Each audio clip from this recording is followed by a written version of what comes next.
Good afternoon. Today is April 22nd, and thank you again for tuning in to 15 Minutes of Flame, where we talk about sex, cannabis, and other things in between. Today I have a guest, one of my best friends for a long, long time, my brother man, award-winning Detroit-based visual artist and interpreter who's been telling stories through photography for well over a decade. His work has been featured in the New York and Los Angeles Times and in magazines, billboards, and other various media outlets around the globe. I want to welcome Tafari K. Stevenson Howard. Wow, that was a full government name. But no lies were told in any of those moments. Well, good. Hey, what's up? Nothing much. And I am Dr. V. Helene, joining you today on Happy Earth Day. It is Earth Day. That it is. And we're Earth signs. Hey, Virgo. Yes, brother. Virgo, yes, yes. So Yep. happy pre-birthday Earth Day. Yes, absolutely. So it's funny because, on this Earth Day, I actually had the opportunity by way of one of my other close friends to do a cross-country trip, something that I always wanted to do. And it's so funny because I always wanted to do the southern route because I felt like it was a lot of scenery. And America's a really beautiful country, and it was really cool because our last stop on my journey was Lookout Mountain. I went to school in Tennessee, and I always took the drive through that area going to Atlanta, and I decided to stop off and take a look at Lookout Mountain this time.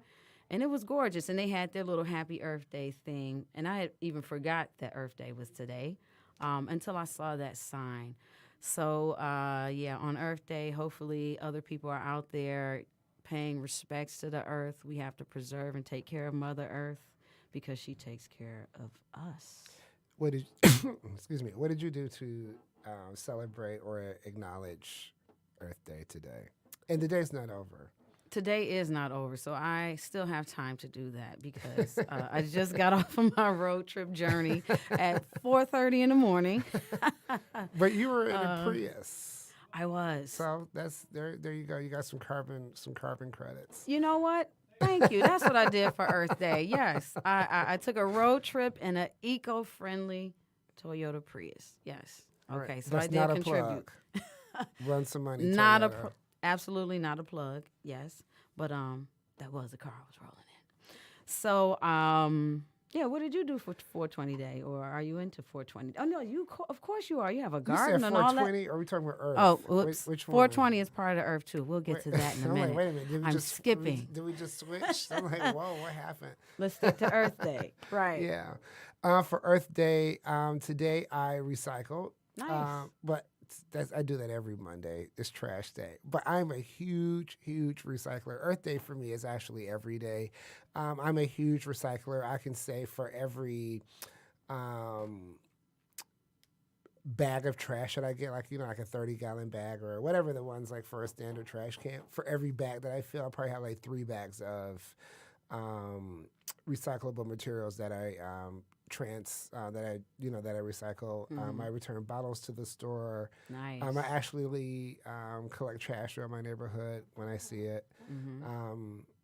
So it's for me. It's every day. I mean, it's great to spotlight it, and I'm happy that people are recognizing because every day there's something different going on with the environment. We need to recognize that. So yeah, but for me, it's every day. So I do something every day. That's perfect because being between New York, New Jersey, and here. When I come to Detroit, I don't see as many people recycle, and it breaks my heart because in New York it's law.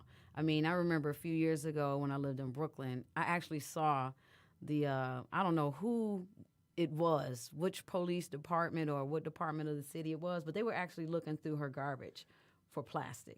What? Because by law, you have to recycle there. Wow. Yeah. Wow. So, I when I think about that's scary, but yet amazing Yeah. and awesome, but kind of like frightening. They're going through your trash at the same time. What if they found some other Exactly. material that maybe, you know what I mean? Yeah. And they try to get a conviction. I mean, then they can set you up. So I don't know. I don't trust the police. Well, Sorry. that's why I don't recycle paper with my name and info on it. Okay. Well, then there's that. Shredding is key. Absolutely. Shredding is key. And like, in the same vein of like, Earth days every day or, doing your part or whatever. I was just recently on a trip to Thailand. And on that trip, I was at Leon Beach, which is maybe about 45 minutes outside of Patong, for anyone who's familiar with Thailand, Phuket, or Phuket, Thailand. We went to Leon Beach. It's my favorite beach. Okay. Last year, I spent a week there. I mean, I was looking forward to spending this week there this year as well. But I took usually a sunset walk every night while I'm there. And last year, it was like absolutely amazing. This year, there was so much trash on the beach. No. There was trash all up and down the beach. And not all up and down. That's a gross exaggeration, but there was a considerable amount of trash, plastic, trash, and cans. I was so upset seeing that. I'm like, you see how beautiful this place is, but you can't pick up your water bottle or your soda or your bag of chips or whatever. So I actually took it upon myself to just start picking up what I could to discard at the beach club at the resort that we were staying at. That is crazy. So undoubtedly some of these people, these visitors who are doing this. Yeah. So that to me kind of messed me up because I'm like, why can't we just take care of this beautiful place? Absolutely. Now we're gonna get back to Thailand because we want to talk about your world travels too. Okay. All right. But yeah, so the other part of Earth Day that I love was that this weekend was 420 Day. All right. Yeah, 420. Yeah. Now we're on the right topic. Now we're on the right topic. Yes, 420 Day celebrates Mother Earth's most precious flower, Mary Jane, also known as cannabis. Okay. I would say Mother Earth's most precious flowers are peonies, but okay. Excuse me. I'm not gonna, split hairs or anything like that because I really do enjoy the cannabis flower. Yeah, it's wonderful. I must say I do as well, and I'm usually at a festival, but this year I was in Atlanta to see something pretty awesome, which we'll get into in a few minutes, one of your art displays. And what I really thought was really cool about this weekend for 420 was Ben & Jerry's put out a statement.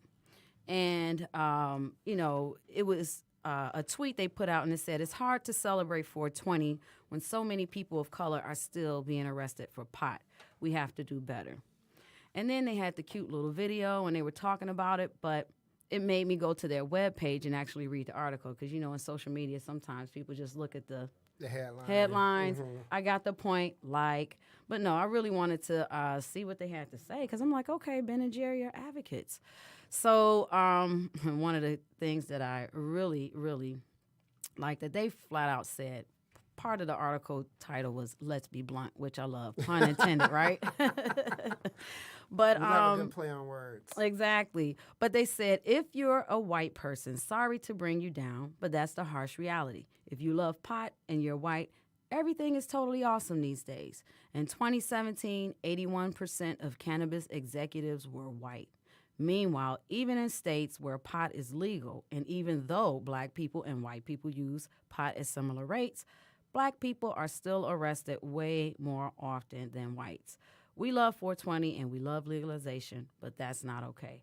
So I was they went into more facts and details and things like that, but I was really proud of them for that, I think a lot of companies have to recognize what's really going on in in the marijuana industry. I won't even I won't splice it and get into medical marijuana, but the marijuana industry, when you look across the board, who's benefiting? You just gave us a statistic about who's in a boardroom, right? Who has the dispensaries, right? Who has the growth facilities? Who has the transportation capabilities and resources? And you see white people. In states like Colorado, previously they had laws that if you had any felony convictions, you can participate in the marijuana industry. So that eliminated a lot of people, but then B, a lot of black people. Right. They could not have marijuana-based businesses. I believe there's a similar ordinance like that either in Washington or Oregon. Not Oregon, but wait a minute, where's Portland? Is that Oregon? Yes. It is Oregon, yeah. I don't really fuck with over there. But, no, I'm just kidding. But I think there's similar ordinances, I think in California, like if you have a conviction, you can't participate. So it's just imagine. I'm surprised like in California. I think. Okay. I may have it twisted, but I think. It's easily Googleable. Yeah. But just think, like, even if it was in a state like California, a huge state with a large black population, especially in the South, just think of all the people who could be X'd out of an opportunity. It's crazy. And even when I think about here in Michigan, specifically in Metro Detroit, if I go to, I'm a medical marijuana patient and card holder, but when I go to a medical marijuana dispensary here, you're hard pressed to see anyone of color working behind a counter. You're not going to see anyone of color owning it. And I need to walk that back. You're not going to see anyone black owning a dispensary in Detroit, with the exception of 2 locations. I know 2, yeah. With the exception of 2 wonderful locations. One is Botanic, which is in the Courtown, Detroit, and the other one is a House of Mary Jane. That's actually like my favorite spot. They have like great happy hour specials, and the staff, I love it. But that's 2 places in this city that has dozens of medical marijuana facilities. And in a predominantly still black city. Exactly. It's kind of like, I kind of look at it when I think about like the rash of liquor stores. Who owns the liquor stores? Not the black people. Right, correct. Who owns, many things? The beauty supply stores, not the black people.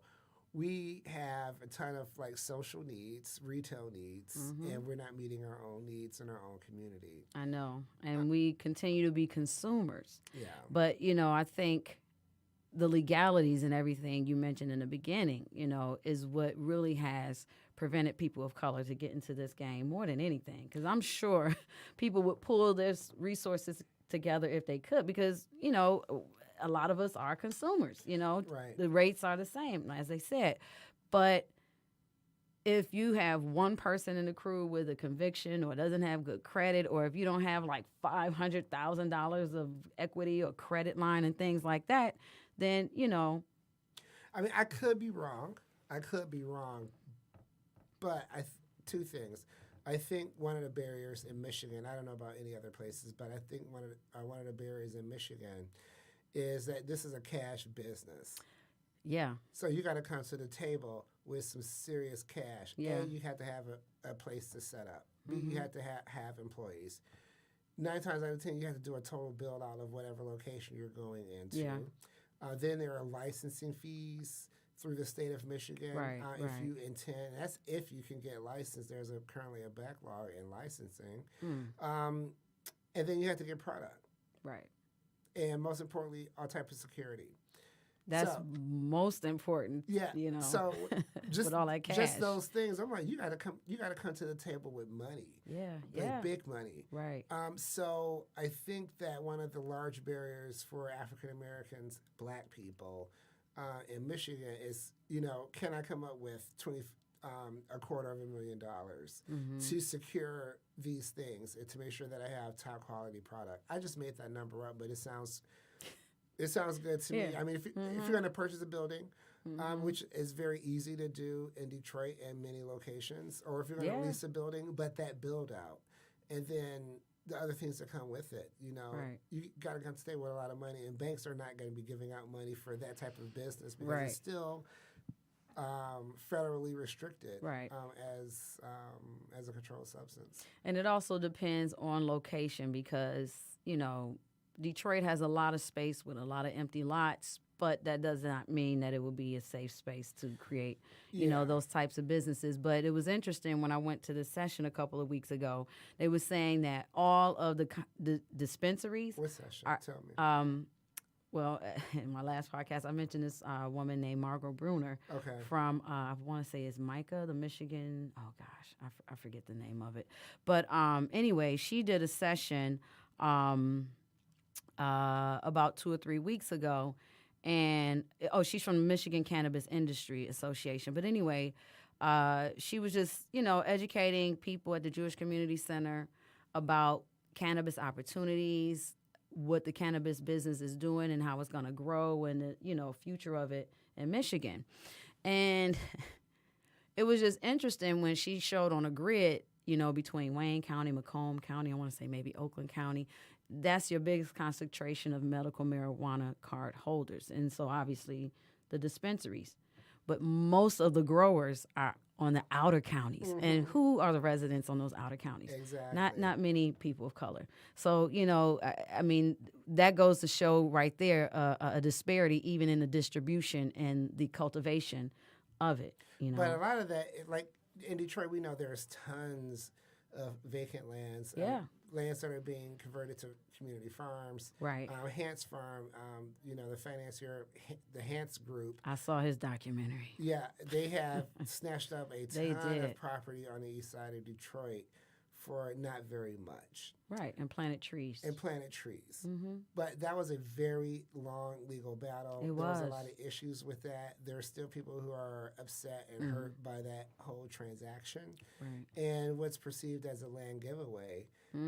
However, if a community group wanted to put together a growing farm or organic medical marijuana growing farm, if it was organic, whatever, I don't think that they could even get zoning.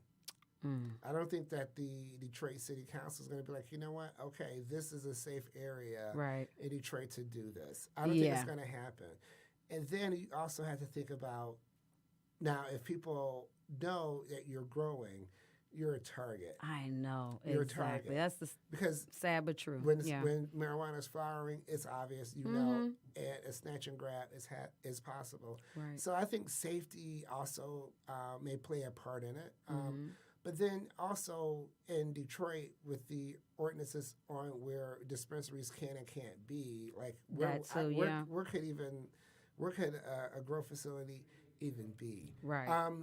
That's why you have to think about maybe other businesses in the city. Since it's going to be legal, there may be other opportunities, And like I'm thinking large scale. Yeah. I'm sorry to interject. I'm thinking like large scale. I'm sure there are dispensaries that have like grow spots in them, but I'm talking like commercially. Yeah, definitely. Like commercial growing. Exactly. Yeah, because that's what's going to be needed as the, industry expands in the state. But I know you toke. What you toking on today? Ooh. Today I had one of my favorite strains. Today I had Blue Dream, a sativa. Oh yeah, I had some Blue Dream. Nice. So I'm feeling really good right now, and I'm also kind of chill right now because I had this. While I was in Atlanta over the weekend, I stopped at Little 5 Points, and this guy was selling these gummies. Oh.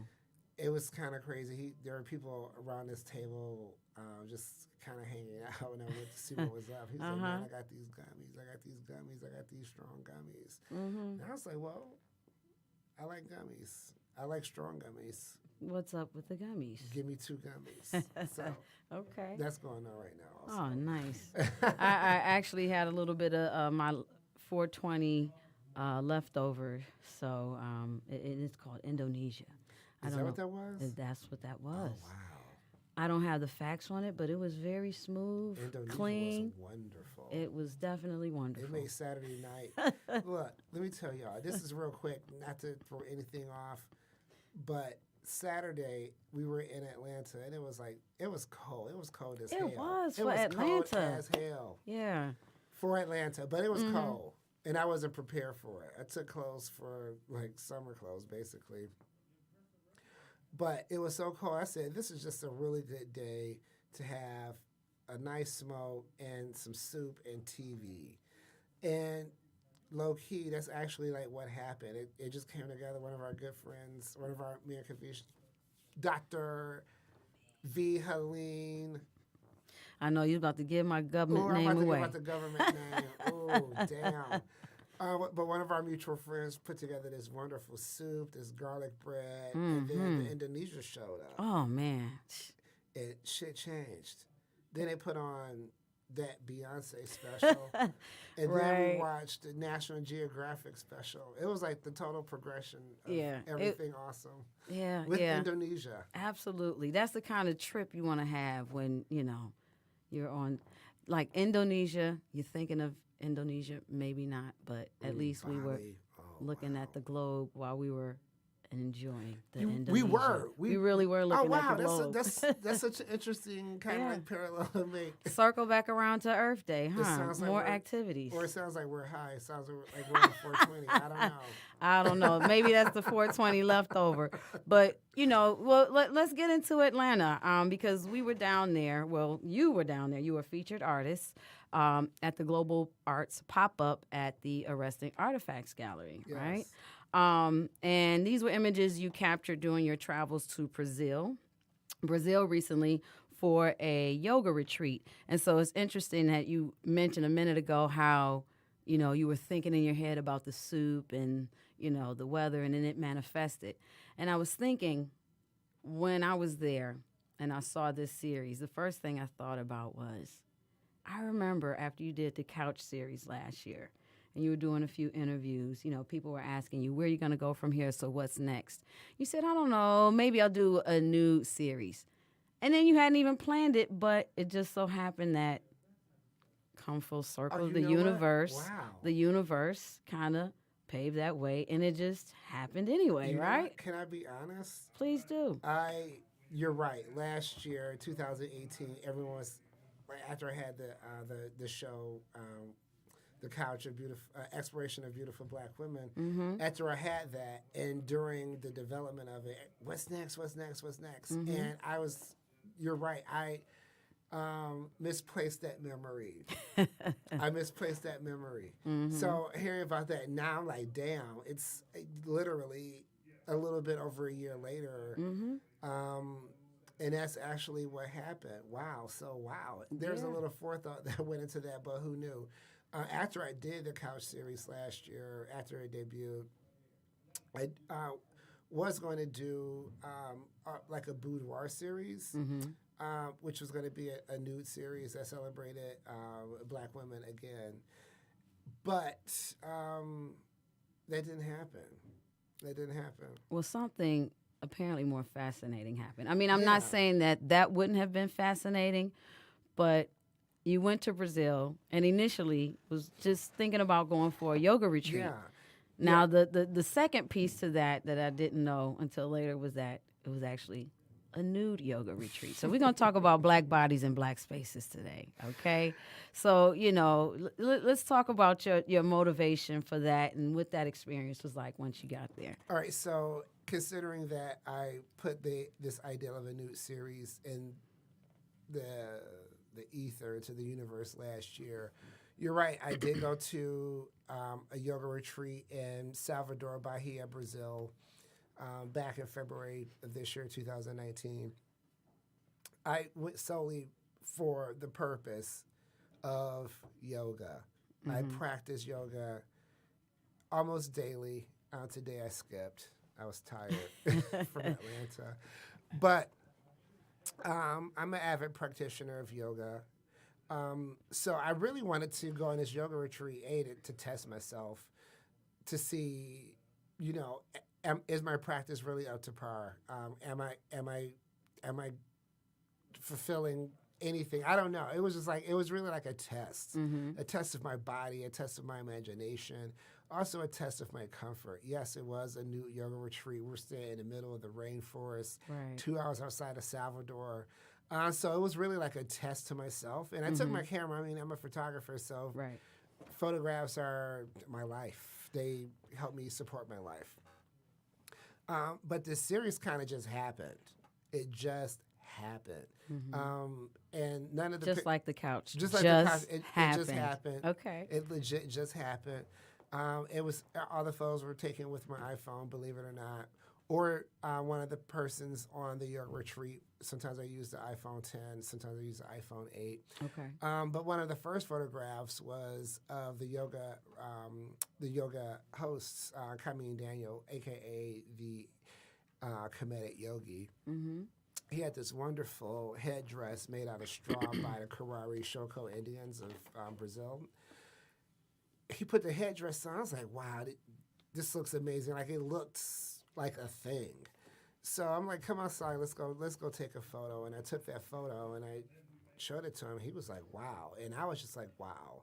And I'm like, okay, I just moved on. Mm-hmm. I just took a photo that gave me some emotion.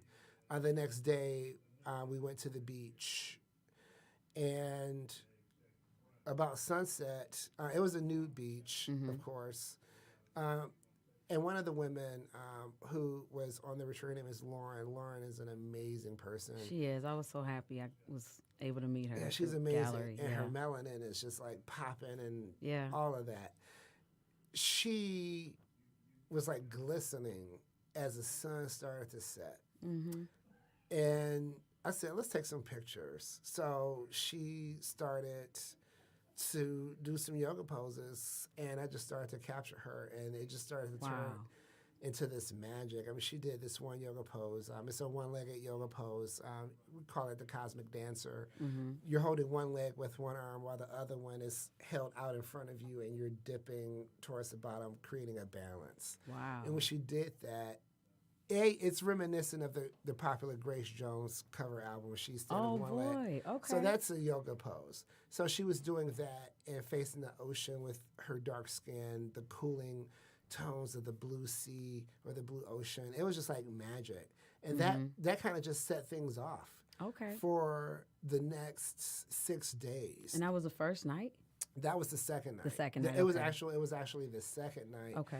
And of course, I just asked the people who are in a retreat, are you comfortable with me taking your photograph? Okay. And there was trust there.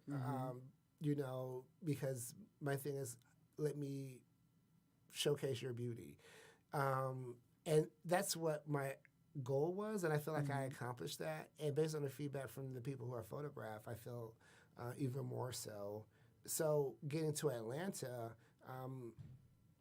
with this was very interesting. Our mutual friend, Nancy Deller, who runs the Arresting Artifacts Art Gallery in Atlanta, we just happened to be having a conversation, and she's telling me about this possible opportunity to showcase global art. And she said that she would be interested in potentially showing some of my photography. So while I was on a trip, I posted some things on social media that I was taking, but I couldn't post a lot of them. People responded to that. Oh yeah, but I couldn't post a lot because there's frontal nudity.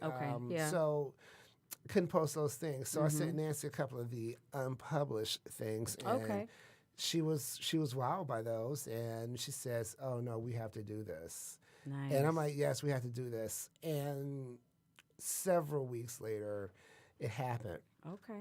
So at her gallery, I showed 6 of my pieces from Brazil that really told the story of the diversity of Black bodies, men and women.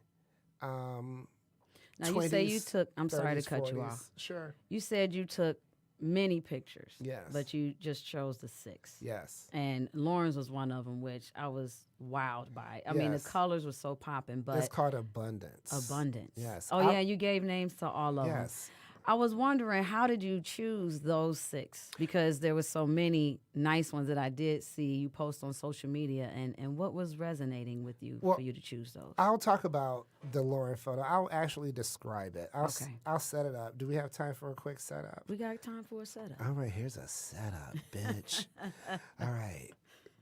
So, it's actually the last day of the retreat. Mm-hmm. No, it wasn't the last. I believe it was 2 days before the retreat ended. Mm-hmm. We were having breakfast, and on this retreat, it was a vegan retreat. That everything was vegan, everything. Mm-hmm. So we had a lot of wonderful fruits and vegetables, just like daily, just these amazing meals. But this one day, someone came and cut up a watermelon, and I think it was Kameen. I think he cut up the watermelon and started passing out the watermelon. And I have to say, I do not like watermelon. Well, I did not like watermelon.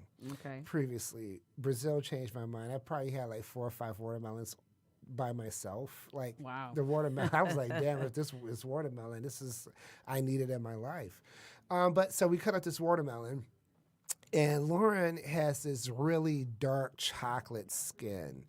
It is, and then it just glows. And she has a really short haircut, kind of like it's not a fade, it's not a high top, but it's somewhere around in that area. But it's very curly, and it's like a natural honey blonde. I mean, her color is banging. It's I like love her this color. honey blonde. Yeah.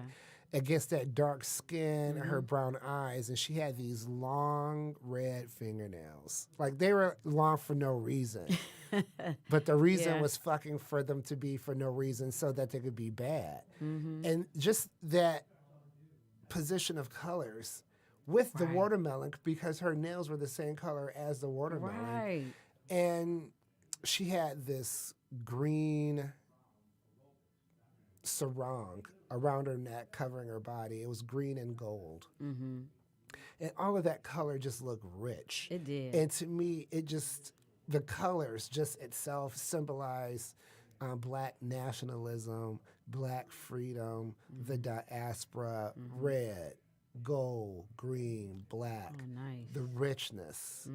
Abundance. The abundance. And that's why I Okay. titled it Abundance, Okay. because of all of that color. Yeah. So I'm like, Lauren, don't eat the watermelon. She was about to bite it. I'm like, don't eat it. Come over here and let me take a photograph of you. Yeah. And she says, okay.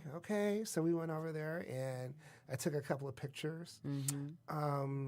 And I really wanted the watermelon to stand out. So when you see the picture, the watermelon is in the forefront, but you have this abundant black woman who's just popping in all kind of ways through her personality, her joie de vivre, her color, her innocence, just standing there holding a piece of watermelon, being human. To me, that was an easy selection to choose for this show. Okay. For this show. And that piece actually sold. I was very, very happy about that. It sold. It's going to go to Holland. Oh, nice. So I'm Good very for excited you. about that. Nice. So that was awesome. Another piece was the one that I mentioned with Kameen, where he had on the Native American headdress. Yeah. That also sold to my wonderful Angolan friend. Who will remain nameless. Who's a fly on the wall in the studio today. Yeah, she's Thank a fly you on for the wall. joining us. Yes, and she's We will hiding keep in her. her sweater. We will keep her unnamed. She says, "Peace to the world" on Earth Day. I had another wonderful piece that was featured with this wonderful woman that I met in Brazil. Her name is Nicole. Okay. She's a yoga instructor in New York, and so is Lauren. She's a yoga instructor in Atlanta.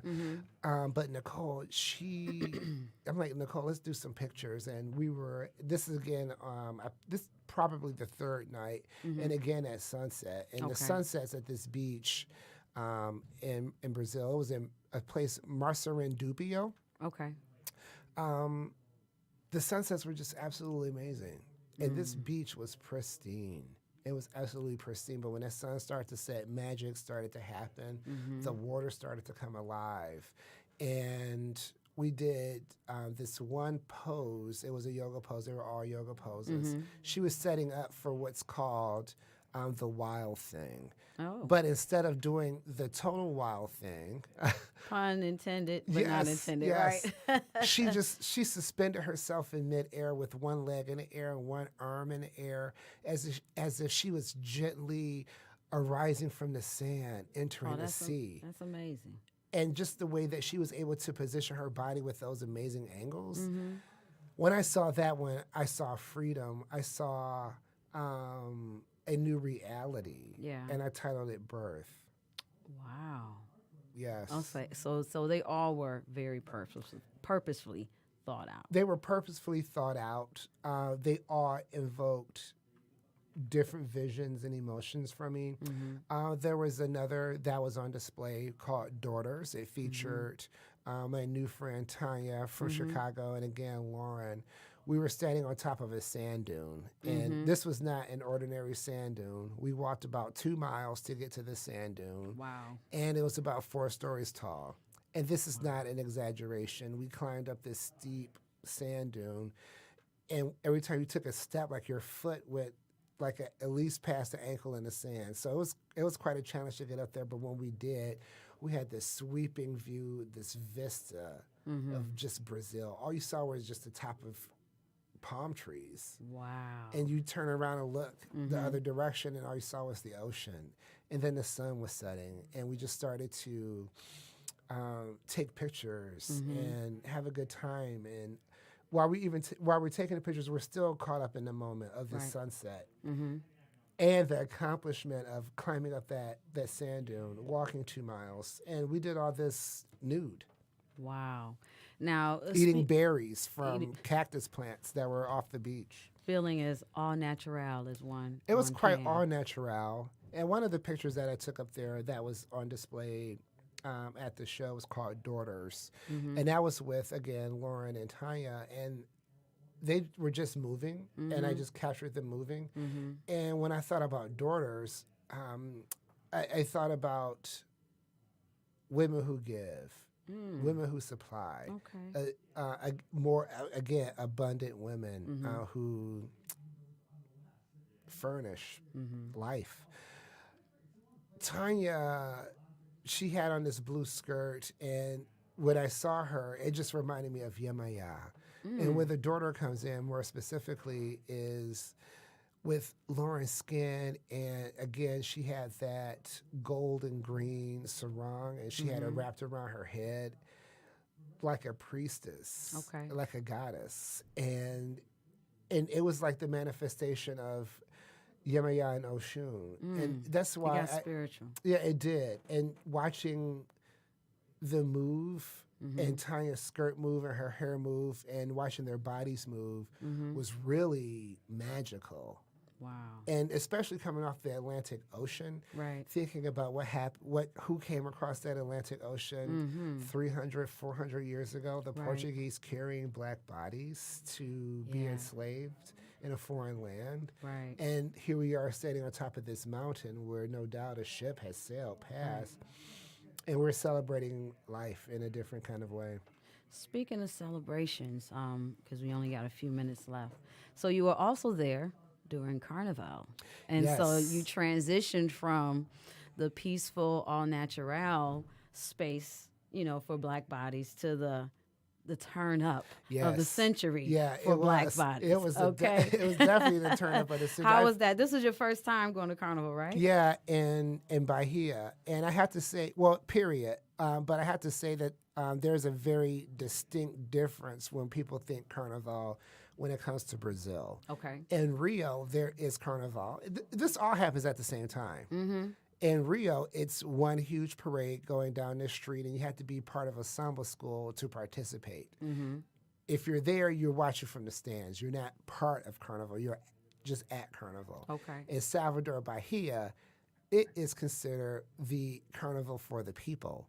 And if you want to get in and join a line, you just get in. So you don't have to have the costume and the gear? Because the costumes are amazing. I mean, I've never been to one, but I've been to the West Indian Day Parade in New York several times, and those, they go all out. Well, in Bahia, in Salvador Bahia, they definitely go all out. But let me tell you, they are deeply African rooted. Okay. Period. So you'll see a lot of show, but you'll also see a lot of African colors, a lot of African dress, a lot of dashikis. One of the interesting things that I noticed when we first arrived, when we went to Baja, on our way there, we went through, I'm trying to think of this place we went through. It was an old part of town.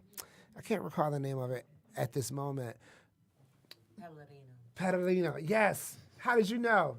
See, thanks for coming off the wall. Pelourinho, we were walking through Pelourinho, and there were all these bands. And you know what these bands sounded like? New Orleans. Oh, period. Nice. They sounded like New Orleans. Wow. So at that point, it was on and popping. And then I went to Liberdade, where they celebrated, and that's the blackest area on earth outside of Nigeria. 650,000 black people. this is their 45th year of being able to celebrate Carnival with the parade in Liberdage. So we think about Black bodies, we think about freedom and celebration. These people have been fighting their own civil war for civil rights in Brazil, and the fight is still ongoing. And there was a celebration for that, and I was so happy to be there to feel that energy and participate. That is awesome. Okay, so we winding out our time. See, this is so good. We're gonna have to have another session. Part 2. We're gonna have to have a part 2 because I want to get into your other epic travels to Thailand. I wanted to talk more about that as well, but I guess we'll have to save that to next time. But before we go, you also created a photo book. Yes. With many more images than the 6 that we saw. Yes. Where can people find that? How can they get that book? Because that was also very beautiful as well. Yes. It's a photo book. It contains 30 images from Brazil that I collected throughout my travels there in Bahia. If you're interested in a book or seeing what the book looks like, you can contact me on Instagram. My handle there is I am Husky Bae. That's I am HUSKYBAE. Send me a DM. I'll be more than happy to let you know the specifics and see if we can get one in your hands. Yes, it will be the perfect coffee table book, right? Perfect. So, well, thank you for coming. I guess I'm going to have to make sure I make another appointment with you so we could talk about your vlog as well. You started? Yeah, I'll show up on time. Yes. And thank you all for joining me again and tuning in to 15 Minutes of Flame. Until next time, stay positive and elevated. Okay. Job well done. Okay. That was fun. I ended 5 minutes early because I know other people have to come in the studio at 7. So fuck them. They'll get here when they get here, okay? Shit. Is this a hot mic? It is. Oh my God. Not really fucking. The outro Mad Libs. Now I got the munchies. Oh, wait a minute. Oh, no. We should include this with I'm so hungry. Yes. Let's go munch on something. What do you want? Tacos again? No, not tacos. Because I do want a margarita. Oh, shit. Where? There's a spot in the Rinse in the Marriott Hotel. It has a view. I just want her to that's that bar. What's the name of that? I forget the name of that bar. Is it View Bar? No. I think it's like VU or something like that. It might. I'm not sure. I hope he cuts this part off because I don't want nobody trying to roll up on us. Is it live? Is it going live right now? It's going until he come back, but I wanted to finish because there's other people that need the room. Okay, but what I'm saying is is this like being posted online right now? No. Okay, so we straight. Ain't nobody gonna roll up on us. Roll up on us if you think you can. Don't roll up on me. I don't want it. Okay. 2 down. Yay. Okay. That was fun. Mm-hmm. All right, it's 7:55. That it is. 6:55. That was amazing, you guys. That was a lot Thank of fun. you. It really was a lot of fun. Yeah. House of Mary Jane just sent out a special. I know. Happy They hour always blast. send out their happy hour blast. Hit the happy hour.